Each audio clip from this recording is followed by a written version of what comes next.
Welcome to Equity Matters, Navigating Equity Compensation, a webinar series hosted by Countsy. Today we discuss how to align valuation, equity planning, and compliance in high-growth companies. Today's guests are Kelly, who is the Growth Lead Equity Outsourcing at Countsy, and Amit, who is the Head of Customer Success at Capita, and Kareen, Founding Partner at Compass Strategic Advisors, who will be the moderator for this discussion.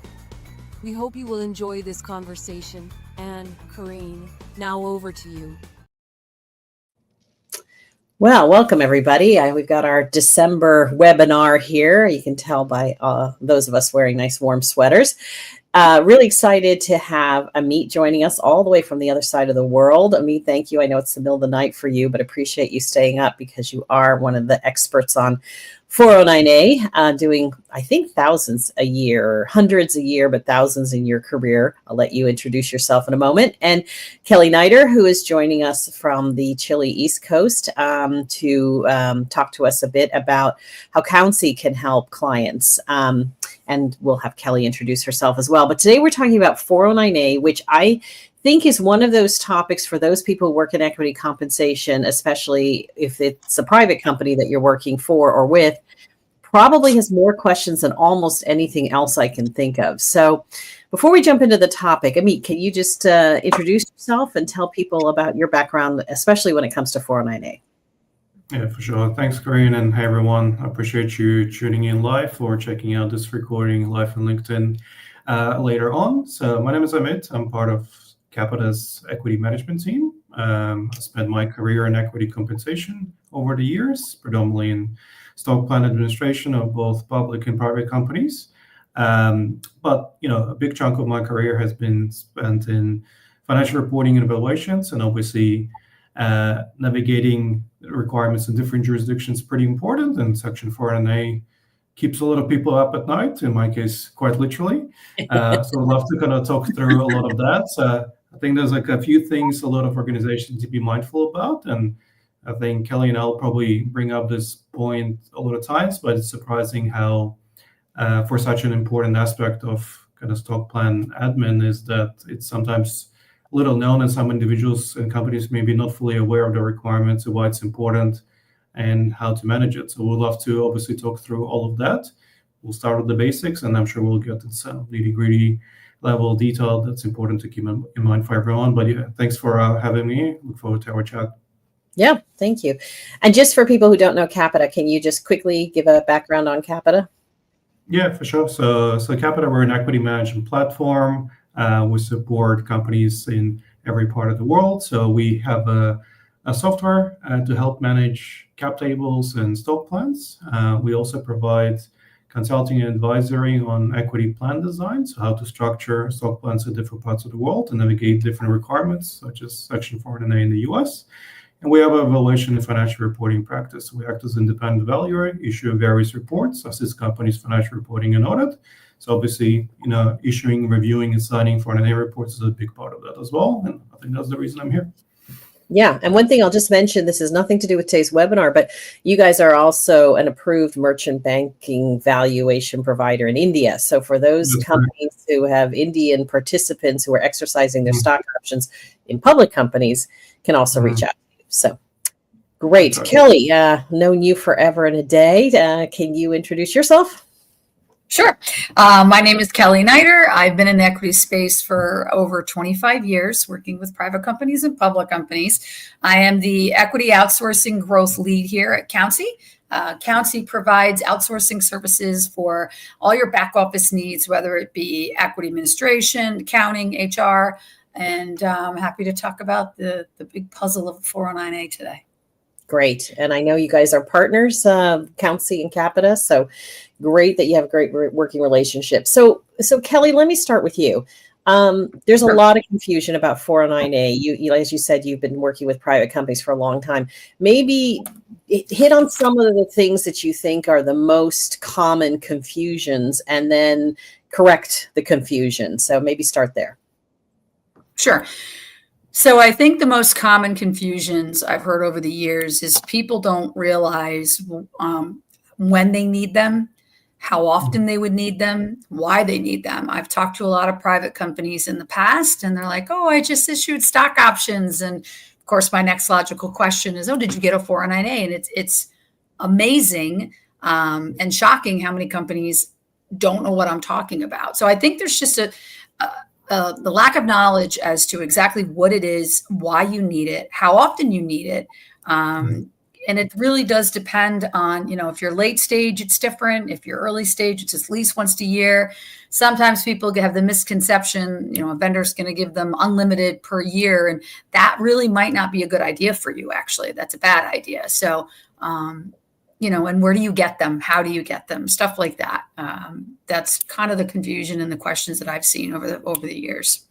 Okay. And just to clarify, Countsy does not provide 409A valuations. You obviously use them when you administer plans, but Capita does provide them. So, Amit, tell us a little bit about how many you issue, in general. What are your recommendations based on what Kelly was saying are people's confusions?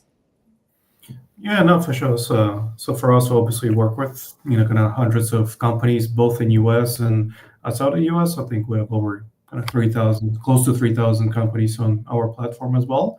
And I think it's important to consider that 409A kicks in not just for the companies that are based in the US, but also international companies who may have employees that joined a foreign entity but are based there. So it's important to consider that it's not just a domestic US issue you need to be mindful about. It's quite relevant for global companies. So I think it's very important to kind of start with the basics. I think Kelly made a good point. Like, you need to understand why you need it, how does it work. I think understanding, like, no one needs to become a valuation expert and understand every single methodology that can be applied. But it's important to understand that 409A is not just like some discount you slap on your preferred price to get there's maybe an assumption that a lot of companies said, oh, we raised the capital, so we should get this sort of discount to our price. So that should be our common stock price. That's not how it works. There needs to be a bit of thought put into this in place to arrive at a defensible valuation, because ultimately that's what is the most important thing as well. Working with someone who's done a lot of this can be quite helpful, because I'm sure we're going to talk a little bit about the safe harbor requirements, but working with like a qualified independent appraiser and valuer is pretty important, because it provides that presumption of reasonableness, which is pretty important, and obviously kind of shifts the burden of proving that the valuation is valid from the company, to the IRS. But yeah, we can definitely talk through a little about some of the theoretical nuances as well that companies need to be mindful about and kind of go through their journey. Because this is, something that companies need to be aware of from the early stages. Yeah. When you first create your stock plan, you have a first couple of hires, you want to grant equity, you need to be mindful about what 409A is, know what it is, and just prepare for it. Yeah, so let's talk, just for the people who tuned in and said, I don't even know what you guys are talking about, but it sounds important. So this is a valuation that you receive to be able to grant awards to employees, mostly, as Kelly said, stock options, because you need to have a price. I have had clients who get very offended when they get the report, because they think that you're valuing the entity and saying, this is what your company is worth. And they say, well, my company's worth a lot more money than this. So, let's start there. What is it in terms of valuation, and what is it not? For sure. Yeah, I mean, yep. Yeah, maybe I'll just start first, right? So I think with any valuation, you need to start with the purpose. All right, because whenever you engage a valuer, this can be done for various reasons, right? When you raise capital, you want to understand the value of the business. That's one thing. When you prepare your 409A, it's for tax purposes, because that's a requirement on the IRS. That's one thing. When you prepare your stock-based compensation expense under AC 718, that's obviously for financial reporting purposes. So it's important to keep in mind, right? The one thing that 409A is used for is to set fair market value of your common stock. And what's important to consider for any company, especially startups, you're probably going to have a pretty complex capital structure, because not everyone receives the same shares. Not everyone gets common stock. You'll have some safe notes, you might have convertibles, you might have like warrants, you have preferred stock issued to the investors as well. And not every single class of stock is made the same. So that's why it's important to consider how all these parameters, all these terms and conditions associated with each class impact the valuation. it's important to kind of value the overall business and allocate that value for each of the classes as well. So, a common confusion, we raised capital at, $10 per share in our last price round, that's our Series A, and all of a sudden you receive your 401(a) that says your common stock is valued a lot lower. It's not necessarily a bad thing as well. It's a reflection of the capital structure, the market, the industry you're in as well. And that kind of helps you determine what's the fair market value of the common stock, which is usually the underlying security that your employees are entitled to receive in the end of the day. Yeah. And I think too, one of the things you were talking about, obviously it's all absolutely correct, but a lot of people just think you need an independent provider. You need somebody who's been doing this, who knows what they're doing, but you don't just throw it over the wall and then get it back and then you're done. You have to, answer their questions, work with them. You want to be engaged with that firm. They should talk to your management team. It's many discussions together. It's not just passing this off to someone and get it done. And then when you get that report back, you need to read it. You need to read it and look at it and make sure you understand it, because at the end of the day, the board has to accept this. So you have to be an integral part of this process and working with your provider to come up with something. Like you said, a lot of times people don't agree right away, but if you're involved from the process, you understand where all this came from, because it's not just, picking a number in the air. There's a lot of factors that go into this. The report at the end won't be such a surprise, and you'll be more knowledgeable on how to defend it and to speak to it. Yeah. So that's a good question. I mean, what Kelly just said, it sounds like it's a process. So when, let's say I've got my board meeting next week, I want to grant some stock options and I don't have a 409A, what's the time frame that I need to think about and be sensitive about if I'm going to be wanting to grant stock options next week and I don't have a 409A? Yeah, I mean, that's probably a good time to start if you haven't started by then already, right? But I think that the valuation date is pretty important as well, right? Because all things equal, once you get your 409A done as of today's date, it's valid up to 12 months from there, unless material events happen. So it's important you're going to plan ahead. So I think we're going to talk about different things for a long time. The most important thing, and I guess the takeaway from this webinar, is plan ahead and think for the future as well. So if you're looking to plan to grant options in the near future, it's important to consider when was the last time our 409A was done. Were there any material events that happened since then? Have you raised capital? Did you lose a client that's, accounts for 70% of your revenue? Well, that's a pretty significant. Was there a co-founder who left? Or maybe some positive news. Maybe you want a major government deal that will help you get your business to the next stage as well. So there's a lot of these kind of nuances that come into play as well. So I think, I definitely agree with Kelly's point. It's a process of discussion. It's important to understand the business. And doing that prep work is important. So if you only have 5 days left, it's doable to get this done, but you kind of need to get on the ball and get everything in place pretty quickly. Okay, but would you say 4 to 6 weeks is probably the right amount of time that you need to be prepared if you don't want to, kill yourself while you're doing it? Yeah, if you want to do things last minute, that's probably a good time frame to get started, because you want to put documentation together. You probably want to, like Kelly said, understand it as well. Discuss it, ensure all the stakeholders are pretty comfortable as well. So, that time frame is, pretty reasonable to me. Yeah. Another thing to factor too, people don't think about this. Like I've talked to companies like, I want to issue a grant next week. Can't you just put it in my system for me and then I'll fill in the 409A later? It's like, no, did your board approve it yet? Because then you're going to have to protract the grant. So it's not. People think it's just a evaluation to get a report and you're done. You're not. You have to gather a lot of information pick your vendor, one. Then you got to gather information for your vendor. Then there's a lot of back and forth. Then there's a report you got to review. Then your board's got to approve it. Now you got to do your grant. Well, you got to have your grant agreements. You got to have it reflect the right 409 information. Yep. You got to process it in your system. There's a lot of little things in here that can make this very difficult and prone to error if you don't, prepare a little bit. Give yourself some time to do this. It's not just the number you pick out of the air and you throw it in your grant agreement. Right. Which it leads to another question, which I've heard a lot and we've talked about in our prep, which is why can't a company just do it themselves? I've run into board members and management who say, look, we're smart. We know our company. We think, back to Amit's example, we just sold it at $10 a share for preferred. We're going to go with $6.50 common. We think that's right. Why is that dangerous, Amit? Yeah, so theoretically that can be done, right? But it probably shouldn't be done for, a reason you kind of alluded to is that, if you do something in-house and there's no like independent, valuer who comes in that's qualified, who issues that signed report to you, is that the burden of proof sits with you. So in case something goes wrong, IRS can challenge you, and then, it's up to you and it may not stand, right? It may not be defensible. So effectively, So you're let's not talk going to be. about that. What happens? Why do you care? Why would the Yeah. IRS challenge it? And if the IRS challenges it, does that hurt the company? Does that hurt the employee? What happens? Yeah, so I think maybe we should have started the whole, webinar with this, like, what is it all important? Because at the end of the day, like the people who pay the price and quite literally are the employees, and they're gonna get in trouble. So if you don't do a proper 409, if you don't set a strike price at the appropriate fair market value, what's gonna happen is the tax implications for the employees. So the taxing point will be accelerated to the vesting when they haven't even exercised and then received the stock, they haven't been able to transact. There'll be additional tax penalty on top of that of 20% as well, and plus interest. So do you want your employees to pay more tax for no good reason? That's probably not ideal scenario for everyone, and I'm pretty sure your employees are not going to be too happy about it.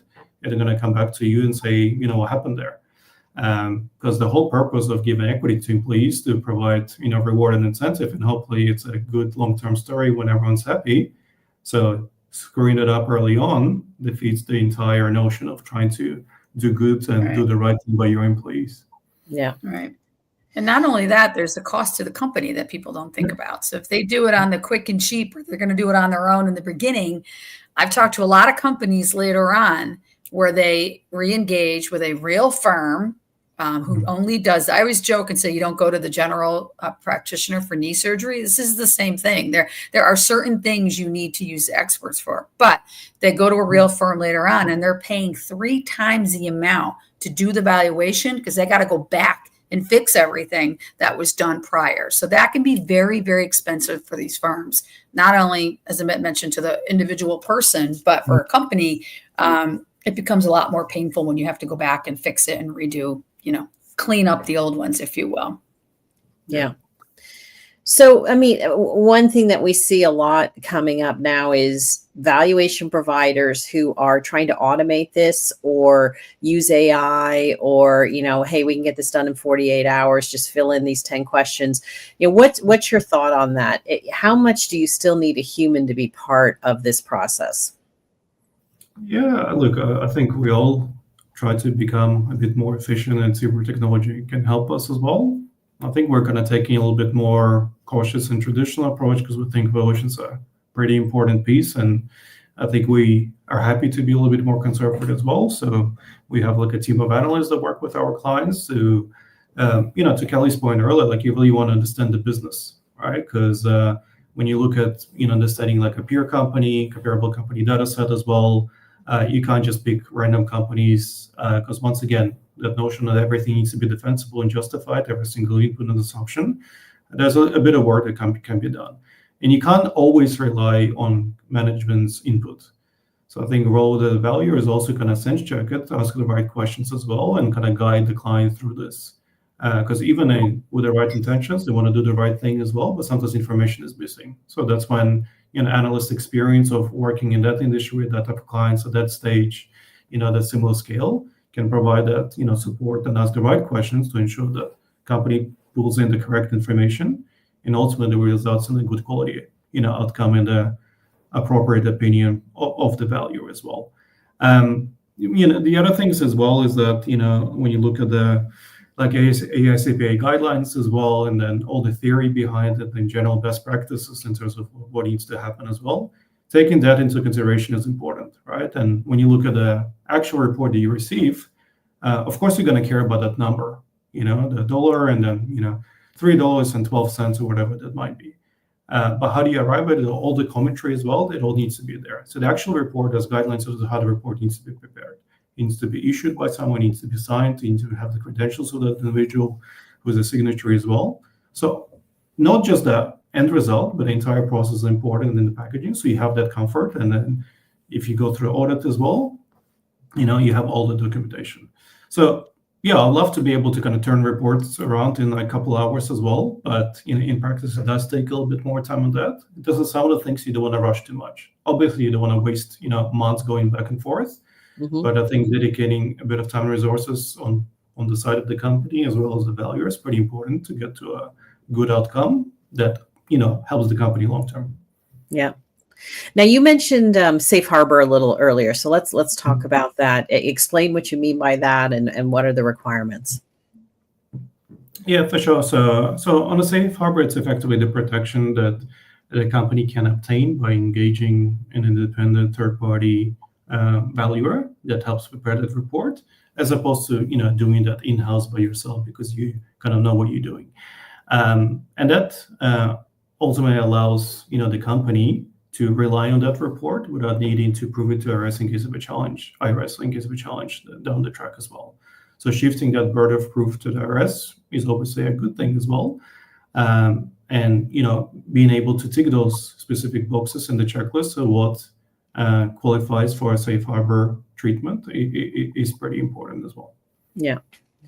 Now, Kelly, I know you guys at Countsy, you work with very small, brand new companies and help them get things set up, but you also work with much more mature private companies. And we know the secondary market is getting more active for these larger unicorns, but even you don't have to be a unicorn anymore to be in the secondary market. So for either of you, I have heard people say, I'm afraid to allow secondary trades, meaning just so to be clear, a secondary trade would be where a company allows, let's say Kelly owns some shares in the company and she wants to sell them to Amit and Amit wants to buy them. And so the company allows that to happen. Obviously, Kelly wants the most amount of money for her stock when she sells it, and Amit wants to pay the least amount.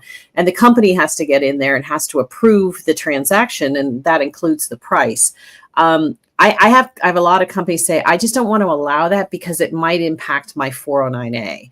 And that would hurt my current employees. I don't care so much about ex-employees. So either one of you, can you comment on what you think, whether that's a good fear to have, whether companies should really get involved in this, or whether that's maybe an old wives' tale? I'll let you answer that one a bit. I'll let you go, Kelly. I've been talking a lot, and then happy to add to it. I don't think I have the right answer for that. I know that when companies, because you're right, we deal with early stage, we deal with a lot of late stage private companies, and this does come up.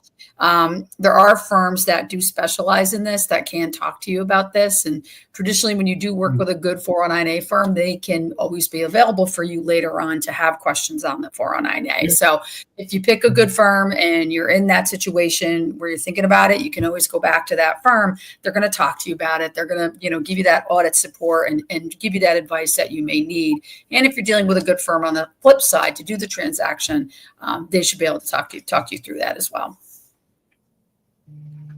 Yeah, and Amit, I would say what I've heard, obviously it depends. I hear that all the time. If you're doing one transaction in a quarter, that's different than if you're doing 100 transactions in a quarter. If you're doing 100 transactions in a quarter, you could argue that there's a market in your shares, which is why we do a 409A, right? Because technically there's no market in our shares, so we don't know what the real price is. But now all of a sudden you've got these transactions happening. So what would you say if a client called you up and you're doing their 409As, let's say on an annual basis, and now all of a sudden they say, hey, we got 100 employees who are going to be selling their shares. What would you opine on that?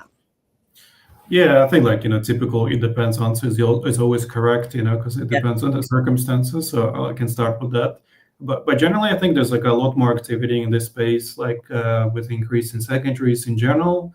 Right, so ACPA published draft guidance, last year, for chapters 8 and 9, so which is general evaluation of and consideration of, private company securities in case of secondaries. I think the general trend is that historically, I think secondaries haven't had enough kind of attention and then wouldn't be considered as material and sort of ignored in most cases. But I think that's sort of changing. I think the general kind of best practice we're going to see in the industry is to give it a little bit more consideration, but obviously it depends on facts and circumstances in each case as well. So I think given that extreme example Karine have done, you have one minor transactions that maybe not be at the arm's length potentially, right, versus a very active market. I think there's an increasing shift in paying a little bit more attention to this as well. And that's something we started kind of like considering more when we start working with the companies. We'll understand the activity they've been having as well historically, and also like kind of think about what may be happening in the future, because potentially you might need to give like heavier weighting to some of the secondary transactions compared to like past practice.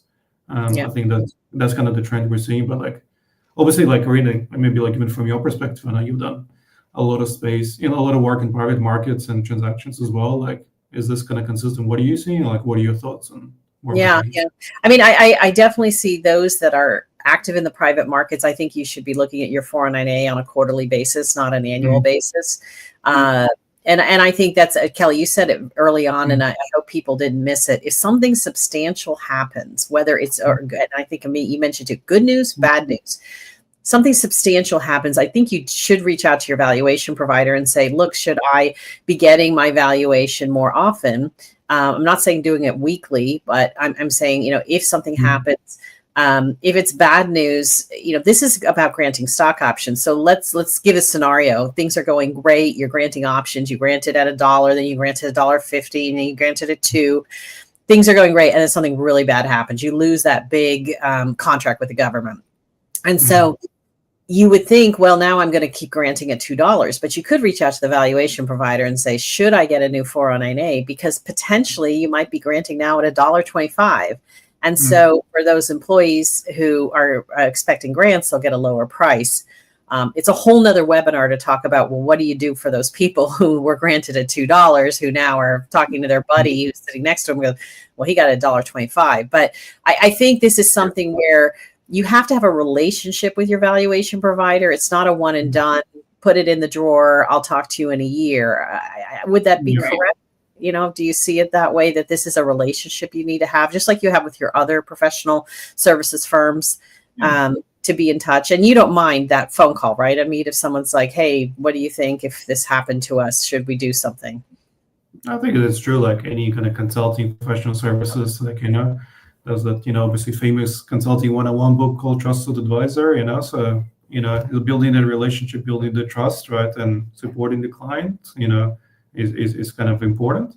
But yeah, definitely. And, talking about the trend of frequency as well, like, unlimited 4NA is good. You don't want to do one every day because obviously it doesn't make any sense. But as a general rule of thumb, if there's more increased activity, if you're getting to the later stages, it's definitely a lot more common to get more frequent, refresh valuations, right? Especially like really late stage companies before the IPO as well. In some cases, it even gets done on a monthly basis because there's just so much going on. They want to make sure they're staying as close as possible to the, true fair market value. So there's definitely like a bit of a balancing act. You don't want to overcomplicate it, right? But you want to make sure you're still in a cautious side. It's always good to sense check as well, right? Because look, in the end of the day, valuation is not a fact and an opinion. Right. And for example, it could be like the same firm to analysts. They might give you a slightly different answer, but it's important to get that guidance. Right. So, Kelly, that's a really good question I want to ask you as we wrap up here. How would you recommend someone go about hiring a firm or evaluating a firm? Obviously, you guys don't do it, so you don't have a dog in the hunt, but what would you recommend to your clients if they talk to you about, how do I find a firm? Do I Google it, or what should I do? Traditionally, we actually have a handful of firms we can recommend to them, but you can just do searches. But I do tell them that I would recommend working with a firm who either specializes in 409A or they have a group of people who specializes in 409A. So it could be a company that does many things, but who's ever doing the 409A, they need to have extensive background in doing these types of valuations. I also think it's helpful to ask them, how many clients have they done valuations for? What size clients have they done valuations for? If you have a very, very niche market that your company is in, you don't have a lot of peers, maybe you want to work with, aerospace is a bad example, but maybe when you talk to the firms, say, how many firms like me have you done valuations for? I think that's very important. And, if you're going to have multiple a year, will they work with you on the fees? So I would say experience. They really have to be a group of individuals that does these and pretty much only these, because you want that level of expertise to come across. how many they've done, what types of customers they've done them for. I think references are always more than acceptable to ask for. And you want to get that sense this is going to be a partner. This is not somebody you're going to talk to and they're going to throw it in technology and spit out a number. You don't want to do that. You want to work with a firm that, hey, we're going to talk to you. We have a lot of questions for you. You get that sense that this is a process and they're going to, stand it up in an audit and be there for you. That's what we tell people. Yeah, and I would add a short story on that. I had a client once, and the chairman came from another country, didn't understand 409A, put the report in front of him, was very offended. He came from an Asian country where he was so offended by the number, didn't understand that this was not the value of his company. And he was, I've put all this money into this company should be worth more. We tried to explain it to him.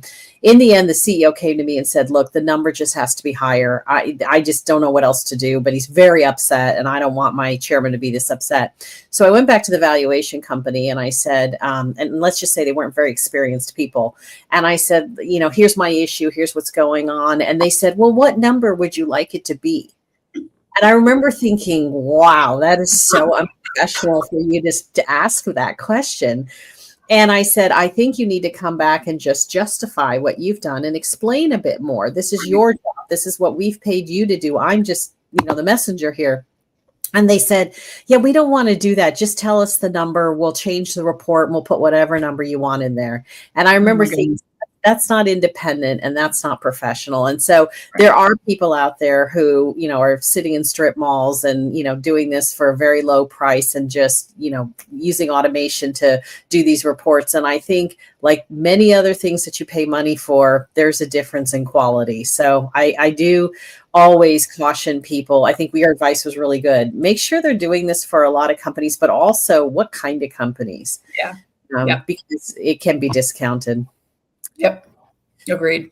Yeah. Well, this is great. We try to keep these to about a half hour so that they're manageable bites for everybody. But I want to thank you guys for sharing some practical advice. I don't think we do that enough. We get way too theoretical. But I'm going to assume both Amit and Kelly, you guys are available if anybody wants to reach out and talk to you further about this, or they have a unique situation that they'd like to discuss themselves. We always put your contact information on the next slide, and there's a QR code for people who want to reach out to you. But appreciate your time in sharing this. I think, there's a lot more we can talk about when it comes to 409A and also the Indian merchant banking valuation, which we didn't get to. So appreciate your time. And I just want to remind people that we have our next webinar. We're doing a twofer in December as a holiday present. Next week, I'll be joined by Karen from Countsy and a couple of Countsy clients to talk about some of their experiences that they've been going through and sharing their scaling story to private companies. So ThreadUp and Penumbra. I hope you'll be able to join us next week, December 10th at 10 a.m. Pacific time. And for now, we're going to let Amit go back to bed. Appreciate you getting up all night, or maybe he's got a lot more work to do. I know he's a night owl. And Kelly, thanks as always for your sage advice. Appreciate it. So take care, everybody. And if we don't speak, happy holidays. Thank you. Thanks, Corinne. Happy holidays, everyone. We thank you for joining us, and we hope you enjoyed this webinar with Kelly, Amit, and Corinne. For more information about these speakers, please scan the QR code for their LinkedIn pages or visit us on countsy.com. Please follow us on our LinkedIn page for any updates on the upcoming webinars, and we are looking forward to seeing you at our next one. From all us at Countsy, thank you again, and have a good rest of your day.